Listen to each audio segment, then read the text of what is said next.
Welcome to our channel. ఈరోజు నాతో పాటు ఉన్నారు స్టోరీ టెల్లర్, సాంస్క్రిట్ టీచర్ రమగారు. నమస్తే రమగారు. నమస్తే జయ.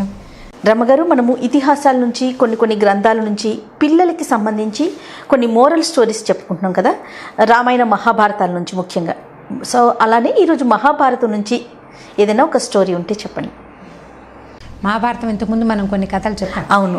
అయితే మనం మెయిన్ థీమ్, మహాభారతంలో ఉన్న మెయిన్ థీమ్ కాకుండా చిన్న కథలు కూడా బోల్డ్ అని ఉంటాయి. మెయిన్ థీమ్లో నుంచి భీముడి గురించిన ఒక కథ చెప్తాం. ఇదివరకు కూడా మనం భీమసేనుడి కథ ఒకటి చిన్నప్పటి కథ చెప్పాం.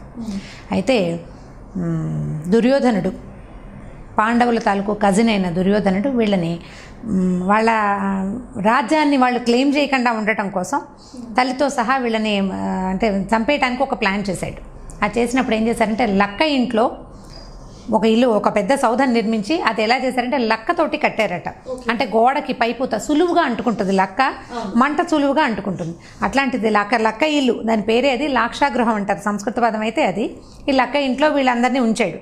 తర్వాత ఒకనాటి రాత్రి ఎప్పుడో దాన్ని అంటించేశారు. అంటించేస్తే ఈ పాండవులు ఏం చేశారంటే వీళ్ళకి విదురుడి వల్ల ఇది తెలిసింది, ఇలా జరగబోతోందని ఒక సొరంగ మార్గం నిర్మింపజేసుకున్నారు. విదురుడి సహాయంతో సొరంగంలోంచి వాళ్ళు బయటికి వెళ్ళిపోయారు. ఆ వెళ్లేదారిలో రకరకాలు గడిచినాయి. అయితే ఇక్కడి నుంచి వెళ్ళిన తర్వాత వాళ్ళు ఏం చేశారంటే ఏకచక్రపురం అనే ఒక ఊరు చేరారట. ఈ ఏకచక్రపురంలో ఒక బ్రాహ్మణ ఇంట్లో పక్క భాగంలోకి ఉండటానికి అవకాశం దొరికింది వాళ్ళకి.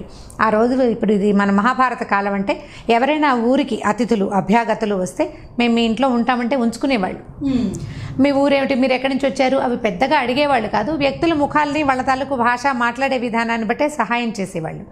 ఒక తల్లి, 5 పిల్లలు. ఈ వచ్చిన పిల్లలు కూడా బలశాలు, తెల్లగా పొడగర్లు, మంచి పొడవైన వాళ్ళు, తర్వాత ఏమో బుద్ధిమంతులుగా కనపడుతున్నారు. తల్లి మాట జవదాటనే లక్షణం ఒకటి వాళ్ళ దగ్గర ఉంటుంది.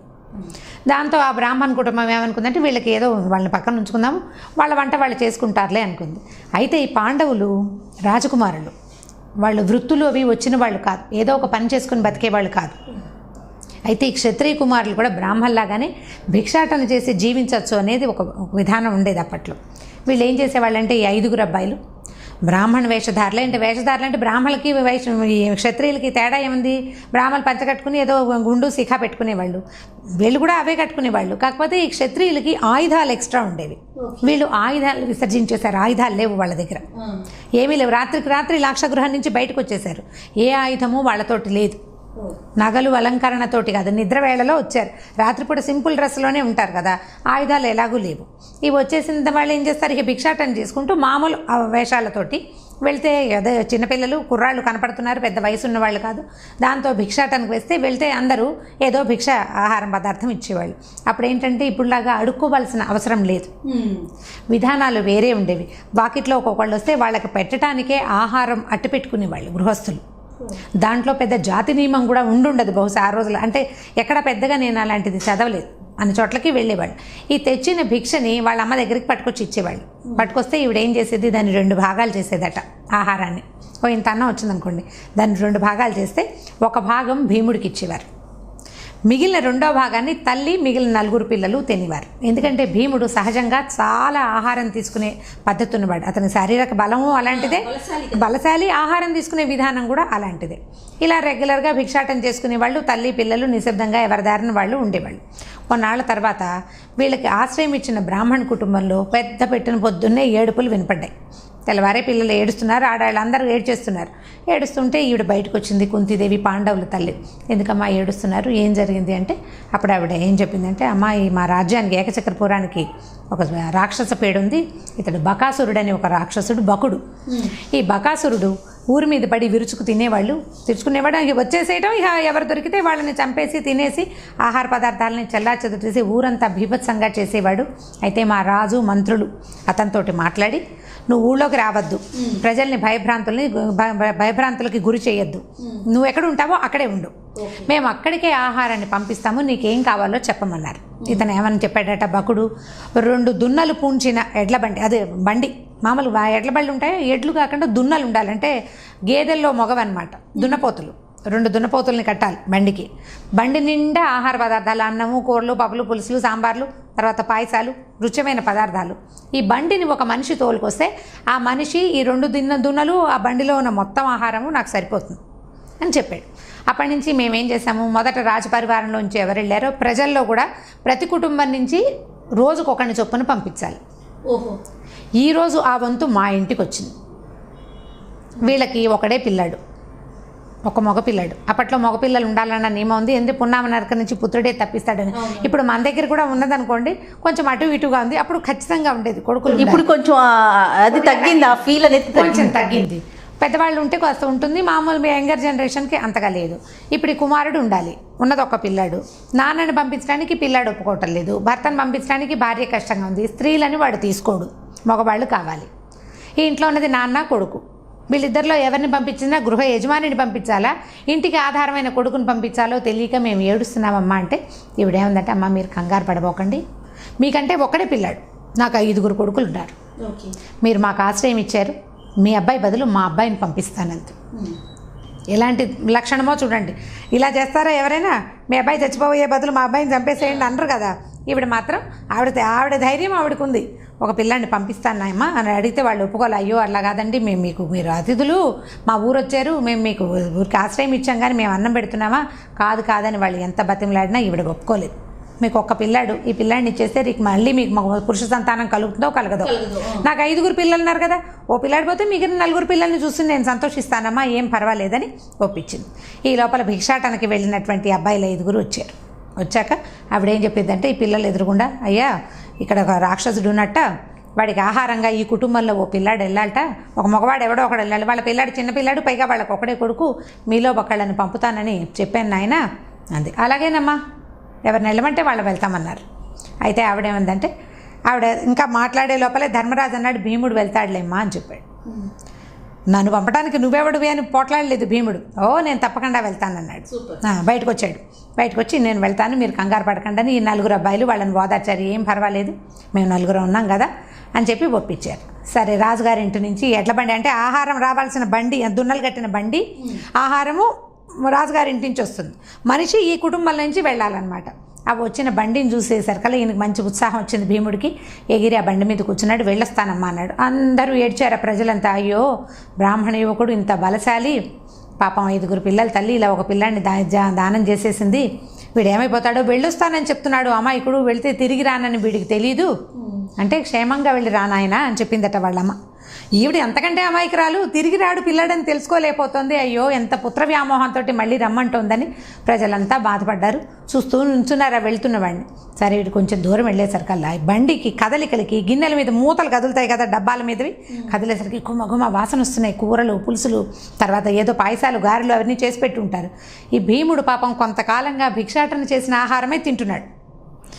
వండుకుని రకరకాల వండుకు తినే అవకాశం ఏం లేదు పాపం వాళ్ళకి. భిక్షతోటి జీవిస్తుంటే వాళ్ళు ఏం పెడితే అది తింటారు కదా, రుచికరమైన పదార్థాలు ఏమొస్తాయి, ఏదో వస్తుంది.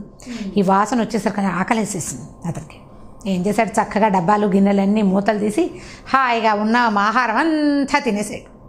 మొత్తం తినేసాడు. అంత ఫుల్గా తినవాడికి నిద్ర రాదు. ఆ బండి మీదే పడుకొని నిద్రపోయాడు. నిద్రపోతే ఈ దున్నలు 2 వాటికి రోజువారీ బండి వెళ్ళే బాట ఒకటి ఏర్పడుతుంది. మా రాజు ఏ వీధిలో అయినా కూడా బళ్ళు రెగ్యులర్గా వెళ్ళే బాటలోనే ఈ బండిని తీసుకుపోయినాయి. అవి లాక్కెళ్ళిపోయినాయి. అక్కడ దాకా వెళ్ళినాయి. అక్కడ భయానకమైన వాతావరణం ఉంది. వాటికి ఏం చేయాలో తెలియలేదు. వీడు హేయండు చెయ్యండు నిద్రపోతున్నాడు. పైన ఉన్నవాడు అదిలించడమో తోలడమో చెయ్యాలి. బాట ఎక్కడ దాకా బండి బాట ఆగిందో అక్కడ దాకా వెళ్ళి ఇవి ఆగిపోయినాయి. సరే, ఇతను నిద్రపోతున్నాడు. ఈ లోపల పడుకున్నటువంటి బకాసురుడికి నరవాసన వచ్చింది, మనిషి వాసన వచ్చింది. రక్తపు వాసన వస్తుందంటే ఇవి ఉన్నాయి కదా దున్నలు. అతను బయటకు వచ్చాడు. వచ్చి చూసేసరికల్లా దగ్గరకు వస్తే ఆ బండిలో ఒక్క ఆహార పదార్థం లేదు, గిన్నె లేదు, దొన్నె లేదు. ఉన్న 1-2 గిన్నెలేమో ఖాళీగా ఉన్నాయి. ఈయన గట్టిగా కొట్టి పడుకున్నవాడిని నిద్రలేపేశాడు. నా ఆహారం ఏది, ఏం చేసావు, వాళ్ళు ఇవ్వలేదా, నువ్వు తేలేదా అని అడిగితే వాళ్ళు ఇచ్చారు, నేను తెచ్చాను, తినేశాను అని సమాధానం చెప్పాడు. చెప్పేసరికి నా ఆహారం నువ్వు ఎలా తింటావు అని అతను గట్టిగా అతన్ని కొట్టబోయాడు. భీముడిని కొట్టబోయేసరికల్లా ఇన్ని రోజులుగా ఎవరిని కొట్టేందుకు అవకాశం రాని భీముడు తన్నడానికి ఒక మనిషి దొరికేసరికల్లా అతనికి పరమోత్సాహం వచ్చింది. దానికి తోడు పూర్తిగా ఆహారం తినేశాడు. నిద్రపోయాడు. లేచేసరికల్లా అప్పుడు అతనికి ఏమనిపించిందంటే, వీడింత రాక్షసుడల్లే ఉన్నాడు, ప్రజలు భయపడ్డారంటే భయపడరా, వీడిని ఇక్కడ లేకుండా చేయాలి, ఇంకొకసారి ఏకచక్రపురం నుంచి వీడికి ఆహారం రానివ్వకూడదు అని చెప్పి ఆ బండి మీద నుంచి దూకి ఆ దున్నలు 2 వదిలేశాడు. ముందు ఆ రాక్షసుడు మీదకి వచ్చే లోపల ఈ దున్నలు 2 బతుకు జీవుడా అని పారిపోయినాయి. వాటికి అర్థమైపోయింది జంతువులకి తమకి ప్రమాదం రాబోతోంది, ఏదైనా మన మీద దూకపోతుంది అనేది ఒక సెన్స్ ఉంటుంది. మనుషులకి మనకు మీదకి వచ్చేదాకా తెలియదు కదా, జంతువులకి మాత్రం ప్రమాదాన్ని పసిగట్టేస్తాయి. ఆ 2 దున్నలు పారిపోయినాయి చెరో పక్కకి. ఇతను ఏం చేశాడంటే ఆ బండి ఎత్తి కొట్టాడట బకాసురుడిని. బండి ఎత్తేసాడు. అంత ఎత్తగలిగిన సామర్థ్యం ఉంది ఆ భీముడికి. అక్కడి నుంచి బకాసురుడు బాహాబాహి ఇద్దరు కలిసి యుద్ధం చేశారు. అవి ఇవి చెట్లు అవి ఓడ తీసుకొట్టాడు. అంటే చెట్టు పట్టుకు లాగగలడు అనమాట. వాడు నేలలోంచి ఎత్తేసేయగలడు చెట్టుని. చెట్లు ఎత్తి కొట్టుకున్నారు, అక్కడ ఇక్కడ ఉన్న కొండరాళ్ళు వాటితోటి కొట్టుకున్నారు, చెడామడా కొట్టుకున్నాక చివరికి ఈ భీముడు కాస్త బకాసురుడిని చంపేశారు. అయితే మహాభారతంలో మరి ఇది పిట్టకథో మెయిన్ కథలో భాగమో నాకు తెలియదు, కానీ చాలా ఫ్రీక్వెంట్గా చిన్నతనం నుంచి వింటూ వచ్చాం దీన్ని. పంచభీమ ప్రహసనం అని ఒక పిట్టకథ ఉంది ఇందులో. ఏంటంటే వీళ్ళు 5 ఏకనక్షత్ర సంజాతులట, ఒకే నక్షత్రంలో పుట్టారు. బకుడు, భీముడు, దుర్యోధనుడు, జరాసంధుడు, కీచకుడు. ఈ 5 ఒకే నక్షత్రంలో పుట్టారు. ఈ ఒకే నక్షత్రంలో పుట్టిన ఈ 5 మొదట ఎవడు ఒకడిని చంపుతాడో వాడే మిగిలిన వాళ్ళ మరణానికి కారణమవుతాడు.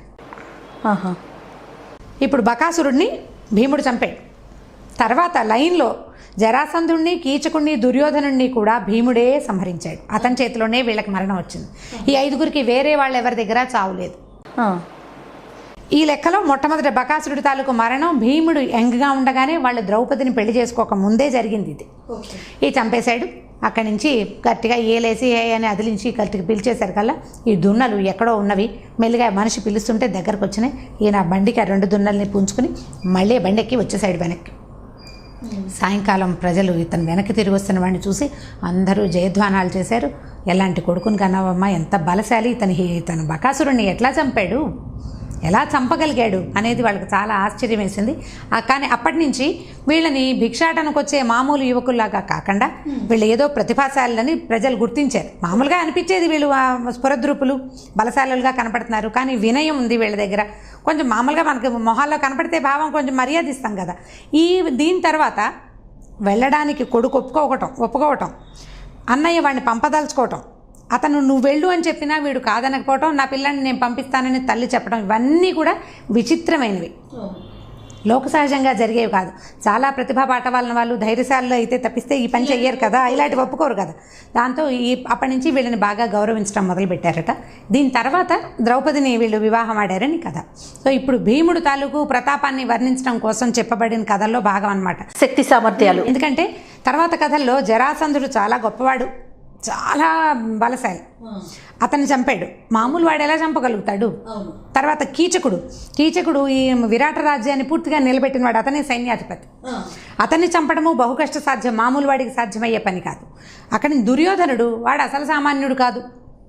ఇప్పుడు ఇంతమందిని వీడు చంపగలిగాడంటే ఇతనికి ఉన్న ప్రతిభ, ఇతనికి ఉన్న గొప్పతనం ఏమిటి అనేది ముందు కథల్లోనే మహాభారతం ప్లాన్డ్గా చేయబడిన కథ కదా. జరిగింది మనకి పరంపర అంటే లైన్గా పెట్టడం, సీక్వెన్స్ పరంగా కూడా ఇతను ఇంతకంటే బృహత్తర కార్యమైనా చేయగలడు అనేది చూపించడం కోసం మొదట బకాసుర వధను చూపిస్తారు. దీనికంటే ముందు హిడింబాసుర వధ కూడా జరుగుతుంది. హిడింబుడు కంటే బకుడు చాలా బలవంతుడు.